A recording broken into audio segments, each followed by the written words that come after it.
Hello friends, welcome back to study with Tiwari channel. तो बच्चों, जैसा कि आपको पता है कि जो क्वेश्चन विगत परीक्षाओं में पूछे गए हैं उनका हम इस क्लास में देखते हैं। रोज़ाना मेरी क्लास, यदि आपको नहीं पता है, जो भी नए बच्चे इस क्लास से जुड़े हैं, न्यू स्टूडेंट, वो चैनल को एक बार ज़रूर सब्सक्राइब कर लें और बेल आइकन को प्रेस कर लें, जिससे आने वाली न्यू वीडियो का नोटिफिकेशन आपको मिल सके। तो रोज़ाना क्लास 6 PM होती है, तो आप डेली जुड़ सकते हो। आपको प्रत्येक क्लास में कुछ नया सीखने को मिलेगा, इसलिए आप इस स्टडी विद तिवारी चैनल से जुड़े रहें। तो पहला क्वेश्चन देखते हैं। इसमें किस विकल्प के सभी शब्द अशुद्ध हैं? तो जो आपसे पूछा जा रहा है उसको आपको फोकस करना है। तो इसमें पूछा जा रहा है सभी शब्द अशुद्ध हैं। तो शेषशाही, शुदीजन, केकई, चंद्रमौली, गुड़ीजन, पौरुष, निरुद्देश, कृतकृत्य, कृतकृत्य है, गुड़ो गुड़ो गुड़ोदन, उतंग, सम्राज्ञी, संगृहीत। तो आई होप आप सभी ने अपना राइट आंसर कमेंट बॉक्स में दे दिया होगा, ऐसी मैं आप लोगों से अपेक्षा करती हूँ। तो इसका राइट आंसर देखते हैं कि किस प्रकार से हम इस पर राइट आंसर पर जा सकते हैं। तो देखो, उद्धन उंग से बनता है उतंग, बिल्कुल सही है ये। सम्राज्ञी यही शुद्ध होता है, ना कि साम्राज्ञी। इसमें सा में जब आप बड़ा लगा देते हो तो ये अशुद्ध होता है। सा इसमें यही आएगा, बिल्कुल सही है। संगृहीत, ये भी बिल्कुल सही है। निरुद्देश, निर्धन उद्देश्य, ये भी बिल्कुल सही है। तो आप गाइस देख सकते हो, इस क्वेश्चन में आपको कम से कम 12 शब्द शुद्ध देखने को मिलेंगे। इसमें सिर्फ एक या दो नहीं है, 4 नहीं है, इसमें कितने शब्द शुद्धिकरण में आप देख सकते हो। 12 शब्दों को आप शुद्ध देख कर भी लिख सकते हो। ये भी सही है। गुड़धन ओदन से बनता है गुड़ोदन, बिल्कुल सही है। चंद्रमौली से चंद्रमौली, चंद्र है मौली पे, जिसकी मौली मतलब चंद्रमा है, जिसकी मौली पे, तो वो कौन है? शिव भगवान। गुड़ीजन बिल्कुल सही है। आपको पता होगा जन जो शब्द है वो बहुवचन का है, जिस भी शब्द में ये जुड़ता है आपको पता होगा। गुड़ी हम इस प्रकार से लिखते हैं, गुड़ी में क्या आती है? बड़ी ही आती है। लेकिन जैसे ही इसमें मैंने जन शब्द जोड़ा, कौन सा शब्द जोड़ा? जन शब्द जोड़ा, तो ये किस में कन्वर्ट हो जाता है? छोटी ई में कन्वर्ट हो जाता है। तो ये बिल्कुल सही है। पौरुष, पुरुष धन ए, पुरुष धन ऐसे बनता है पौरुष, तो ए के योग से इसमें किस में कन्वर्ट हो गया? औ में, तो ये भी बिल्कुल सही है। शेषशाही इस प्रकार से नहीं लिखा जाता। शेषशाही किस प्रकार से लिखा जाता है? शुद्ध शेषशाही इस प्रकार से लिखा जाता है, शेषशाही। सुदीजन, ये बिल्कुल गलत है। सुदीजन हमेशा ध्यान रखना है, गुड़ीजन में गुड़ी छोटी बड़ी ये आती है, लेकिन फिर ये जन जैसे ही जुड़ता है तो ये छोटी ई हो जाती है। लेकिन सुदीजन में हमेशा ध्यान रखना, ये अपवाद समझ लो, इसको कैसे भी समझ लो, आपको ध्यान रखना है सुदी में बड़ी ही आएगी, चाहे उसके पीछे जन शब्द जुड़ा हो। तो वेरी मोस्ट शब्द है ये। केकई, ये गलत है। केकई किस प्रकार से लिखा जाता है? के, इसमें मात्रा इस प्रकार से, के कई, या 30 आता है, ना कि ई, के कई। तो इसका राइट आंसर कौन सा होगा? फर्स्ट विकल्प। नेक्स्ट, संधि की दृष्टि से कौन सा विकल्प अनुचित है? जो उचित नहीं है वो बताना है।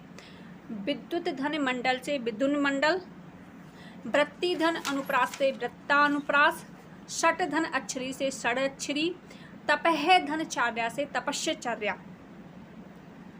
तो जितने भी आप इस क्लास को देखते हैं वो कमेंट बॉक्स में अपना अपना आंसर ज़रूर दिया करें, जिससे आपको भी मनोबल बढ़ेगा कि हमारे कितने सही हुए हैं। तो विद्युत धन मंडल से, क्योंकि इसमें मैं आ गया, तो मैं आने से पहला जो वर्ड होता है उसी का पंचम में कन्वर्ट हो जाता है, तो ने में कन्वर्ट हो गया, बिल्कुल सही है। सट धन अक्षरी से सटक्षरी, बिल्कुल सही है।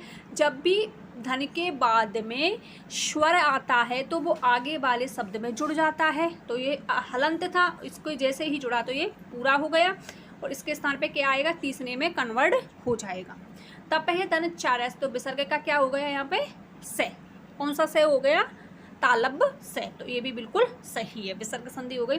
वृत्ति धन अनुप्रास से वृत्ता अनुप्रास नहीं बनता, वृत्ता अनुप्रास नहीं बनता, क्या बनता है इसमें?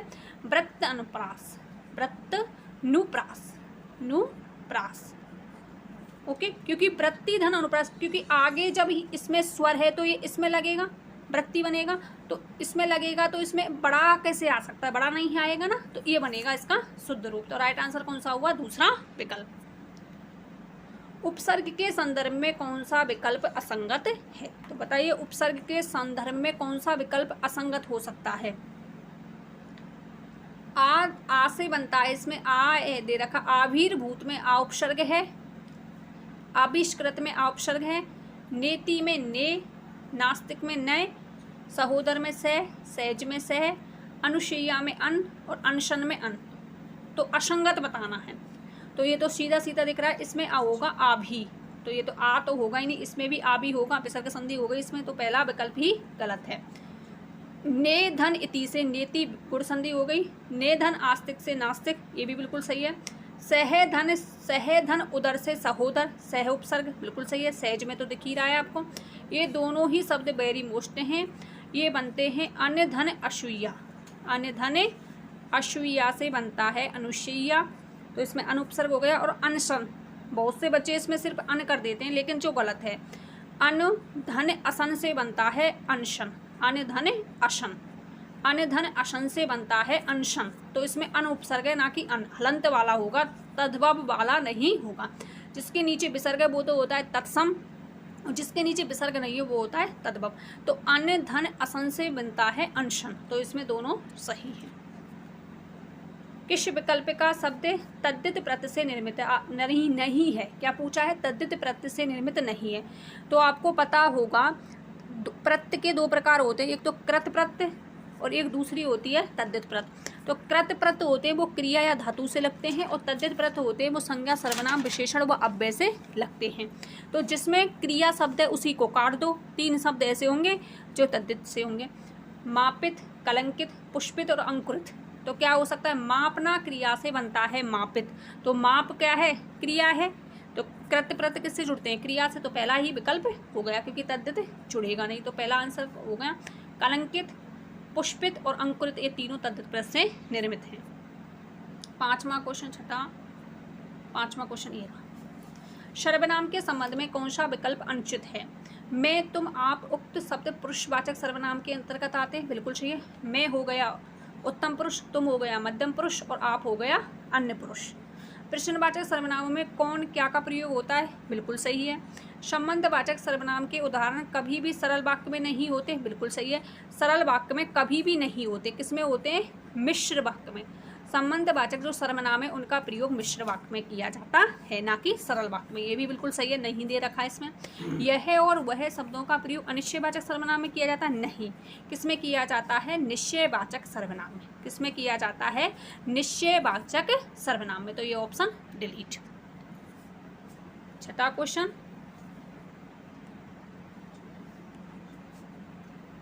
6वां नहीं है, 7वां है, तो 6वां इधर होगा। 6वां क्वेश्चन ये रहा, किस विकल्प का रेखांकित पद जातिवाचक संज्ञा का उदाहरण है। कौन सी संज्ञा, जातिवाचक संज्ञा। हरिश्चंद्र सत्यवादी राजा था, क्रिकेट में सर्वाधिक प्रसिद्धि सचिन तेंदुलकर को मिली, अमृता को वास्तव में लता मंगेशकर है, भारत हिंदू हरिश्चंद्र, भारत हिंदू, भारत धन हिंदू से बना है, भारत हिंदू गुण संधि हो गई, भारत हिंदू हिंदी के मूर्धन्य साहित्यकार हैं। तो हरिश्चंद्र सीधा सीधा सत्यवादी, तो ये हरिश्चंद्र के लिए आए, व्यक्तिवाचक संज्ञा हो गई। क्रिकेट में आपको पता है भगवान मानते हैं इसको, सर्वाधिक प्रसिद्धि सचिन तेंदुलकर को है, तो ये भी बिल्कुल सही है, व्यक्तिवाचक में जाएगा। भारत हिंदू, ये कोई व्यक्ति, जहाँ पर व्यक्ति विशेष के लिए शब्द रूढ़ हो जाए तो उसमें होती है व्यक्तिवाचक ही संज्ञा, तो इसमें भी। लेकिन जब किसी व्यक्ति की तुलना किसी दूसरे से की जाए, अमिता की तुलना किससे की जा रही है, लता मंगेशकर से, जिनका निधन हो चुका है, भारत रत्न मिला था उन्हें। अमिता तो वास्तव में लता मंगेशकर हैं, तो जिसकी तुलना किसी दूसरे से की जाए, जैसे मेरी तुलना किसी दूसरे से की जाए, आपकी तुलना किसी दूसरे से की जाए, तो वहाँ होता है जातिवाचक संज्ञा, ना कि व्यक्तिवाचक संज्ञा। तो राइट आंसर कौन सा होगा, तीसरा विकल्प। नाटक के अंत में प्रयुक्त मांगलिक पद वाक्यांश के लिए उचित शब्द है। नाटक के अंत में नांदी पाठ, भरत वाक्य, मंगलाचरण और मशनबी। तो क्या हो सकता है इसका राइट आंसर? नाटक के अंत में प्रयुक्त मांगलिक पद वाक्यांश के लिए उचित शब्द कौन सा है? भरत नांदी पाठ या भरत पाठ। तो भरत वाक्य। नांदी पाठ तो किया जाता है नाटक के शुरू में, नाटक के शुरू में किया जाता है, लेकिन भरत वाक्य किया जाता है नाटक के अंत में। आपको पता होगा नाटक शास्त्र के रचयिता कौन है? भरत मुनि। तो नाटक शास्त्र के रचयिता भरत मुनि है ना, उन्हीं के सम्मान में नाटक के अंत में मांगलिक जो पद गाया जाता है वही होता है भरत वाक्य। मंगलाचरण तो आप जानते हो, जो किसी भी लोक देवी या देवता के लिए शुरू में हम मंगलाचरण करते हैं। मशनबी जो सूफी संत होते हैं उनकी जो शैली है, सूफी संतों की शैली कौन सी शैली होती है? मशनबी शैली। किस शब्द युग्म का अर्थ संबंधनीय विसंगति है? मतलब संबंधनीय का मतलब हो गया कौन सा शब्द युग्म है ये असंगत है? अवमर्श और अपमर्श, अनुकरण और ना दोहराया हुआ, कुजन दुर्जन या पक्षियों का कलरव पूजन, चर्मणा एक तरह की मक्खी, चर्मण्य चमड़े का काम, इसमें भाववाचक संज्ञा हो गई, चिक्कुर केस और चुबुक ठोड़ी। तो देखो चिक्कुर केस बिल्कुल सही है और चुबुक ठोड़ी ये भी बिल्कुल सही है। चर्मणा एक तरह की मक्खी होती है, चर्मणा कैसी क्या होती है? एक मक्खी। और चर्मण्य चमड़े का काम, बिल्कुल सही। कुजन, कु माने होता है बुरा, आपने पढ़ा होगा। कु और सु उपसर्ग तो अच्छे के लिए होता है और कु उपसर्ग बुरे के लिए। तो बुरा है जन दुर्जन और कुजन पक्षियों का कलरव, बिल्कुल सही है। तो पहला ही विकल्प गलत है। अवमर्श का अर्थ होता है विचार विमर्श करना, अवमर्श करना, विचार विमर्श करना। और अविमर्श का अर्थ होता है, इसमें जो से ना दंत से, माफ करना तालब्य से, और ये मूर्धन्य से, इसका मतलब होता है अविमर्श का मतलब होता है स्पर्श करना। क्या करना? स्पर्श करना। तो इन दोनों के अर्थ आप ध्यान रख लेना, अच्छे शब्द हैं ये चारों कि अवमर्श का अर्थ होता है विचार विमर्श करना, अब अवमर्श का अर्थ होता है स्पर्श करना। ये हो गया 5वां। 10वां क्वेश्चन ऐसे करके आप झूम कर लेना इसको। तो बच्चों आप देख सकते हो मैं आपके लिए कितनी मेहनत करती हूँ। मैंने ये क्लास में आपके लिए, इसमें आप देख सकते हो आज है 4 अप्रैल 2022 और 11:14 PM हो रही हैं। तो मैं रात में आपकी क्लास को रिकॉर्ड कर रही हूँ जिससे आपका अधिक से अधिक फ़ायदा हो सके। आपके यदि इसमें से आपके 5 क्वेश्चन भी एग्ज़ाम में आ गए तो आप बहुत से बच्चों से आगे हो सकते हो। तो मैं 11:15 हो रहे हैं इस टाइम आपकी क्लास को रिकॉर्ड कर रही हूँ। अभी मुझे टाइम मिला है मेरी खुद की पढ़ाई के बाद। तो इसको थोड़ा आप झूम करके देख सकते हो इसके लिए मैं माफ़ी चाहूँगी। तो इसको झूम करते हैं फिर पढ़ते हैं इसको, इस प्रकार से आप कर लेना इसको। पर्यायवाची शब्दों के संदर्भ में अनुचित विकल्प है अजातारी, कंक और धर्मराज, दुर्योधन। तो आप सीधा सीधा देख लो, धर्मराज हम जैसे ही शब्द बोलते हैं तो सीधा हमारे मुख से निकलता है धर्मराज युधिष्ठिर, दुर्योधन तो निकलता ही नहीं है। तो क्या निकलता है? धर्मराज युधिष्ठिर। तो युधिष्ठिर युधि धन स्थिर से, तो यही गलत हो गया। बाकी के आपको ये 3 विकल्प नहीं आते फिर भी आप राइट आंसर पे पहुंच सकते हो, सही कर सकते हो। ये तीनों नहीं आते आपको। तो ये तो आता है ना धर्मराज, हम युधिष्ठिर को बोलते हैं, तो यही दुर्योधन दे रखा, यही हो गया इसका राइट आंसर। तो राइट आंसर हो गया फर्स्ट विकल्प। तो विविचित प्रबुद्ध और मतिवान विद्वान के हैं। त्रिया तनभंगी, तनुधन अंगी से यड़ संधि हो गई। योषिता स्त्री, तो इनको भी आप याद कर लेना। हथनी ये शुद्ध है, हाथी का जो लिंग बनेगा वो हथनी बनेगा।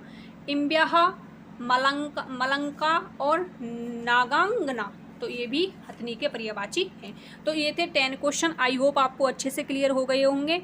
मिलते हैं इसी प्रकार के महत्वपूर्ण क्वेश्चनों के साथ नेक्स्ट वीडियो में। तब तक आप क्लास को लाइक शेयर और सब्सक्राइब करते रहना। Bye bye, take care all of you. मिलते हैं नेक्स्ट वीडियो में।